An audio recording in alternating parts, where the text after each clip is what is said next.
வணக்கம்.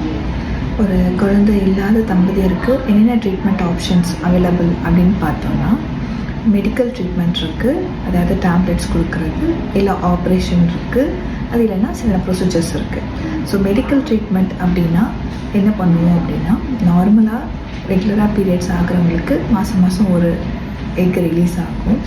So medicines எதுக்கு கொடுக்குறோன்னா, ஒரு எக்குக்கு பதில் ஒரு 2 இல்லை 3 எக்ஸ் வந்ததுன்னா அந்த ப்ராபபிலிட்டி ஆஃப் ப்ரெக்னென்சி அந்த மந்த்து கொஞ்சம் அதிகமாக இருக்குங்கிறதுனால இந்த ஓவிலேஷன் இன்டெக்ஷன் ட்ரக்ஸ் அப்படிங்கிறது தான் மெடிசனாக நம்ம கொடுக்குறது. அது டேப்லெட்டாக கொடுப்போம். ஸோ ஃபஸ்ட்டு சாய்ஸ் எடுத்தோன்னா அது வந்து லெட்ரோசோல் அப்படின்ற ஒரு மாத்திரை.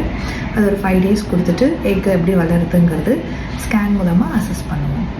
இன்கேஸ் அந்த மாத்திரைக்கு அவங்க ரெஸ்பாண்ட் ஆகலை, ஃபாலிக்கல் நம்பர்ஸ் இன்க்ரீஸ் ஆகலைன்னு நினச்சா அப்போ வந்து இன்ஜெக்ஷன்ஸும் கொடுப்போம். அது ஹார்மோனல் இன்ஜெக்ஷன்ஸ்னால் பயப்படுற மாதிரி இல்லை, ரொம்ப பெயின்லெஸ்ஸான இன்ஜெக்ஷன். இன்சுலின் ஊசி மாதிரி தான் இருக்கும் அதோட நீடலும்.